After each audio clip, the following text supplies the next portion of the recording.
আজ যে রেসিপি আপনাদের সকলের সাথে শেয়ার করে নেব সেটি কিন্তু একদম ছোট থেকে বড় সকলেরই খুবই পছন্দের। আর সেটি হলো ফ্রেঞ্চ ফ্রাই। আর এই ফ্রেঞ্চ ফ্রাই কিন্তু একদম পারফেক্ট, মজাদার, একদম রেস্টুরেন্ট বা ক্যাফে থেকেও অনেক বেশি ভালো বাড়িতে বানিয়ে নিতে পারবেন আজকের রেসিপির ভিডিওটি ফলো করলেই। তাই অনুরোধ করব আজকের রেসিপির ভিডিওটি সম্পূর্ণ দেখার জন্য। সাথে অনুরোধ করব ইউটিউবে আমার হ্যাংলা মন চ্যানেলটিকে একটি সাবস্ক্রাইব করে দেওয়ার জন্য। সাথে একটি লাইক, কমেন্ট আর শেয়ার করে দেবেন প্লিজ, কারণ আপনাদের একটি সাবস্ক্রাইব আমাকে অনেক মোটিভেট করে এগিয়ে যাওয়ার জন্য। নমস্কার বন্ধুরা, আমি রাখি হ্যাংলা মনের আর একটি সুন্দর নতুন রেসিপির ভিডিওতে আপনাদের সকলকে স্বাগত জানাই। তো চলুন শুরু করে দিই আজকের রেসিপি। তো বন্ধুরা, ফ্রেঞ্চ ফ্রাই বানানোর জন্য প্রথমেই আমি এখানে নিয়েছি 4টে চন্দ্রমুখী আলু। আর আপনারা কিন্তু বাড়িতে যতটা বড় আলু থাকবে ততটা বড়ই ইউজ করতে পারবেন, এতে খুবই ভালো হবে। আর এই আলুটা 500 গ্রাম। আর এখন আমি এই আলুটাকে সুন্দর করে কেটে নেব। তো এখানে দেখুন আলুগুলো আমি সুন্দর করে কেটে নিয়েছি। আর ফ্রেঞ্চ ফ্রাই কাটার জন্য কিন্তু একটু আলাদা করে কাটতে হয়। দেখুন আমি একটা দেখিয়ে দিই আপনাদেরকে কেটে কিভাবে এই রকম সাইজের আলুটা কেটে নেবেন। প্রথমেই দুটো সাইড আমরা কেটে নেব, তারপর এই দুটো সাইডও মানে 4টে সাইড আলুর কেটে নিতে হবে। আর আলুটাকে একটা চৌকো শেপ দিয়ে নিতে হবে। তারপর একটু মোটা সাইজের কেটে নিতে হবে। আলুগুলো যতটা চওড়া করবেন ততটা ভালো দেখতে লাগবে, আর ফ্রেঞ্চ ফ্রাইয়ের একদম পারফেক্ট শেপ কিন্তু চলে আসবে। আর এখানে দেখুন আমি আলুগুলো এরকমভাবে কেটে নিয়েছি। আর আপনারা বড় সাইজ নিলে আরও ভালো শেপ আসবে এই আলুগুলোর। তো চলুন সমস্ত আলু কেটে নিয়ে এইভাবেই কিন্তু জলের মধ্যে ডিপ করে নিতে হবে। আর এখন এই আলুগুলোকে হালকা করে বয়েল করে নেব। তো আলুগুলো বয়েল করার জন্য আমি এখানে জল অলরেডি বয়েল করতে দিয়েছি। আর এখন এর মধ্যেই অ্যাড করে দেব সমস্ত কেটে রাখা আলুগুলো।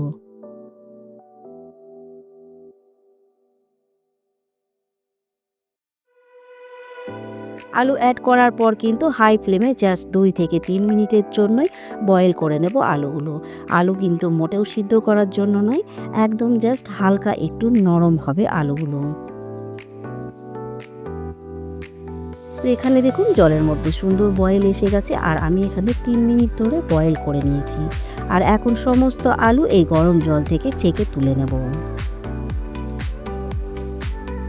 আর আপনাদের বলে রাখি, এই গরম জল থেকে ছেঁকে তুলে সাথে সাথেই কিন্তু দিয়ে নিতে হবে একদমই ঠান্ডা বরফ জলে।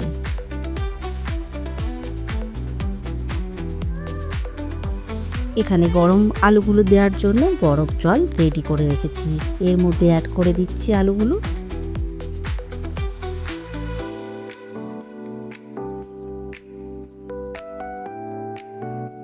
আর বরফ জলে দেওয়ার সাথে সাথেই কিন্তু আলুগুলো আবারও ছেঁকে তুলে নিতে হবে।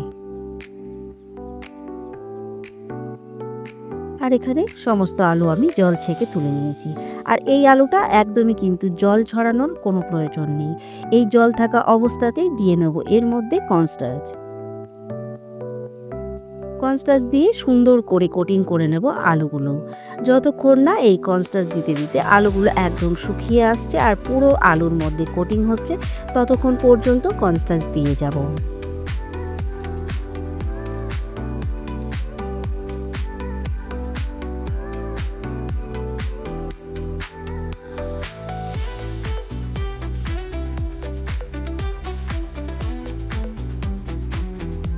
আর এখানে দেখুন আলুগুলো কিন্তু সুন্দরভাবে কোট হয়ে গেছে। আর আলু কিন্তু এখন এবার শুকনো অবস্থায় চলে এসেছে। আর আমি এখানে 500 গ্রাম আলুর মধ্যে 4 চামচ কর্নস্টার্চ ইউজ করলাম। আপনাদের যতটা লাগবে ততটাই দিয়ে নেবেন। আলুগুলো সুন্দরভাবে কোট করে নিয়েছি। তো চলুন এখন এই আলুগুলোকে সুন্দর করে ডিপ ফ্রাই করে নেব। আর ডিপ ফ্রাই করার জন্য এখানে আমি দিয়ে নিচ্ছি ভেজিটেবল অয়েল। আর এই অয়েলটাকে হাই ফ্লেমে সুন্দর করে গরম করে নেব। তেল একদম গরম হয়ে গেছে সুন্দরভাবে। আর এখন এর মধ্যে অ্যাড করে দেব এক্সট্রা কর্নস্টার্চগুলো ঝেড়ে নিয়ে আলুগুলো।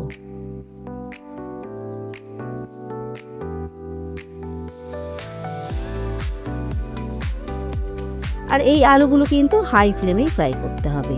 আর আলুগুলো দেওয়ার সাথে সাথে হালকা করে এইভাবে একটা স্প্যাচুলারের সাহায্যে খুব সাবধানে একটার থেকে একটা আলু ছাড়িয়ে দিতে হবে, কারণ এর মধ্যে কর্নস্টার্চ আছে আর আলু স্টার্চের সাথে কিন্তু এটা জোড়া হয়ে যায়। তাই হালকাভাবে একটু ছাড়িয়ে দিতে থাকতে হবে যতক্ষণে না আলুগুলো একটু শক্ত হচ্ছে। আর এইভাবেই সুন্দর করে হাই ফ্লেমে ভেজে নেব একদম ক্রিস্পি হওয়া পর্যন্ত। এখানে আলুগুলো শক্ত হয়ে গেছে আর এখন এইভাবেই ভেজে নেব। তো বন্ধুরা, আলু এখানে সুন্দরভাবে ফ্রাই করে নিয়েছি। দেখুন কতটা সহজেই এই ফ্রেঞ্চ ফ্রাই আপনারা বাড়িতেই রেডি করে নিতে পারবেন পারফেক্টভাবে, তাও আবার রেস্টুরেন্ট বা ক্যাফে থেকেও কিন্তু অনেক টেস্টি। তো চলুন, এখন ক্রিসপি ফ্রেঞ্চ ফ্রাই একদম রেডি হয়ে গেছে। এখন তেল ছেঁকে তুলে নেব।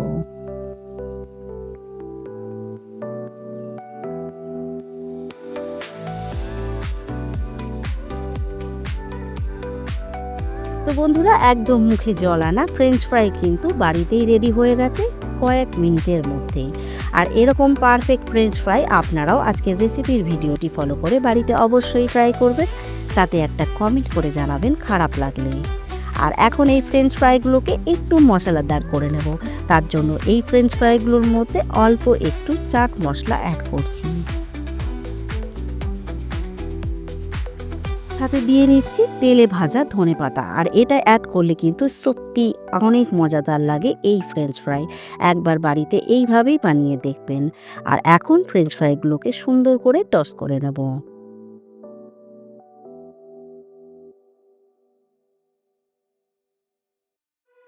আর আপনাদের একটু পারফেক্ট ফ্রেঞ্চ ফ্রাইয়ের আওয়াজটা শুনিয়ে দিই, তাহলেই বুঝতে পারবেন।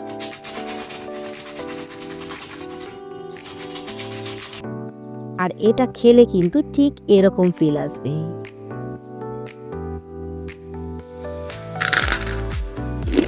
শুনে নিশ্চয়ই বুঝতেই পেরেছেন কতটা ফ্রেঞ্চ ফ্রাইটা ক্রিস্পি হয়েছে আর কতটা পারফেক্ট। আর এরকম গরম গরম ফ্রেঞ্চ ফ্রাই বানিয়ে বাড়ির সকলকে আনন্দ দিতেই কিন্তু আজকের রেসিপির ভিডিওটি ফলো করবেন। আর বন্ধুরা, আজকের ভিডিওটি আপনারা যদি ফেসবুক পেজ থেকে দেখেন তাহলে প্লিজ বন্ধুরা আমার ফেসবুক পেজটিকে ফলো করবেন, সাথে একটি লাইক করে দেবেন। আর আপনারা চাইলে আমার ইনস্টাগ্রাম চ্যানেলটিকেও ফলো করে রাখতে পারেন। আর সকলকে জানাই অসংখ্য ধন্যবাদ আজকের রেসিপির ভিডিওটি সম্পূর্ণ দেখার জন্য। তো চলুন, আজকের ভিডিওটি এখানেই শেষ করছি। সকলে ভালো থাকবেন, সুস্থ থাকবেন, সাবধানে থাকবেন। দেখা হবে খুব তাড়াতাড়ি হ্যাংলা মনের আর একটি সুন্দর নতুন রেসিপির ভিডিও নিয়ে।